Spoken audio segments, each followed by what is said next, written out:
मैं आपको बताना चाहूँगा कि 24 घंटे से ज़्यादा समय हो चुका है स्वर्गीय जय सिंह जी की मृत्यु हुए, पर अभी तक प्रशासन द्वारा कोई ठोस कार्रवाई नहीं की गई। मैं आपको बताना चाहूँगा कि ये लड़ाई किसी जाति विशेष की, समुदाय विशेष की या धर्म विशेष की नहीं है। ये जो लड़ाई है ये व्यवस्था परिवर्तन की है। आज प्रशासन को संवेदनशीलता दिखाते हुए उन आरोपियों को, उन अपराधियों को जल्द से जल्द बर्खास्त करना चाहिए, निलंबित करना चाहिए, ताकि आमजन में ये संदेश जाए।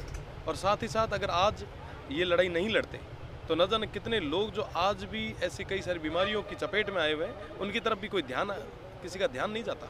आज जेल डीजी बात कर रहा है कि साहब बाड़मेर में 250 लोग बैठे हैं 150 की कैपेसिटी में।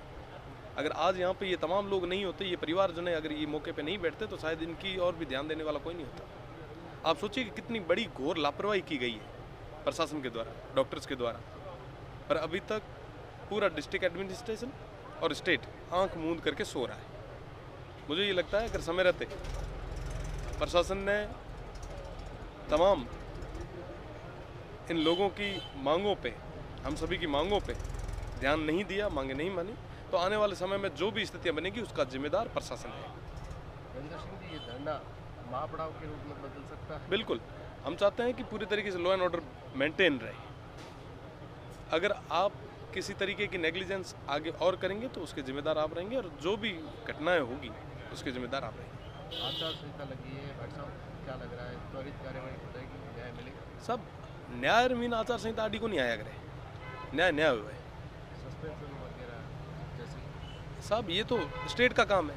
आचार संहिता लागू तो मतलब यहाँ थोड़ी ना कि ऑफिस हड़ताल होते घरे जाओ रहा आचार संहिता लागू, काम तो उसे ही चल। ये तो रूटीन वर्क है, ये तो पहली प्रथम दृष्टया होना चाहिए, इतनी नौबत ही नहीं आनी चाहिए थी। सरकार को संवेदनशीलता दिखानी चाहिए थी, प्रशासन को संवेदनशीलता दिखानी चाहिए थी।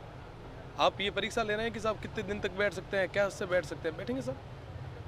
किसी पीड़ित परिवार को ऐसे सड़क पे छोड़ नहीं सकते हम। कुछ लोगों का कहना है कि जेलर स्वयं तो पेशेंट के साथ नहीं जाता है, जेलर अपनी तरफ से गार्ड प्रोवाइड करता है, वो उन्होंने कर दिया। क्या मैं आपको बताना चाहूँगा कि साहब प्रशासन के आज कोई भी आदमी है अगर प्रशासन की कस्टडी में है तो फिर प्रशासन की जिम्मेदारी होती है, वो फिर स्टेट की ही जिम्मेदारी होती है। और राइट टू हेल्थ हम सबको मिला हुआ है ना, सब उपचार का अधिकार तो हम सभी के पास में है।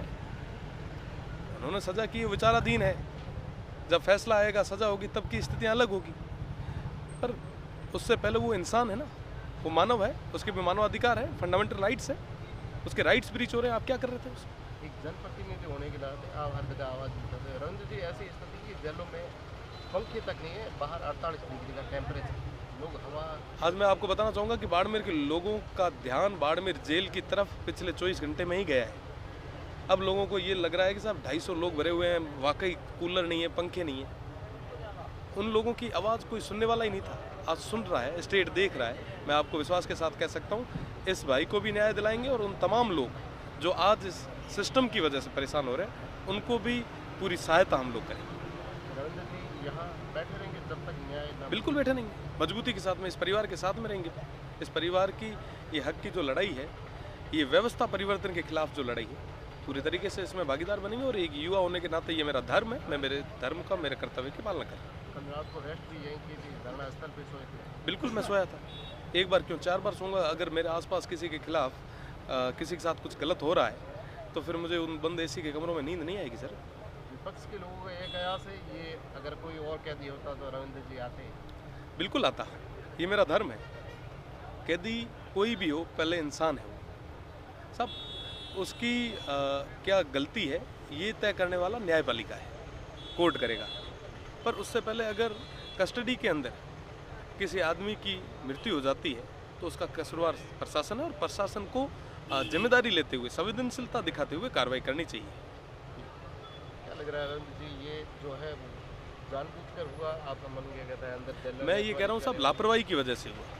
लापरवाही? ये अगर लापरवाही नहीं करते, सही समय पे अगर उपचार उपलब्ध करवाते तो शायद ये घटना नहीं होती। और मैं आपको साथ ही साथ और बताना चाहूँगा कि कई सारे और कैदी जो है, कई सारे लोग हैं जो ऐसी बीमारियों से ग्रसित हैं, पर अगर समय रहते उनको ट्रीटमेंट नहीं मिल पाया तो स्थितियाँ और भी बद से बदतर हो सकती हैं। अंदर कुछ कैदी जो पैसे देते हैं उन्हें फ़ोन तक सुविधाएं मिल जाती है, नशे की सामग्री मिल जाती है, और वहीं गरीब जो कैदी है वो ये है।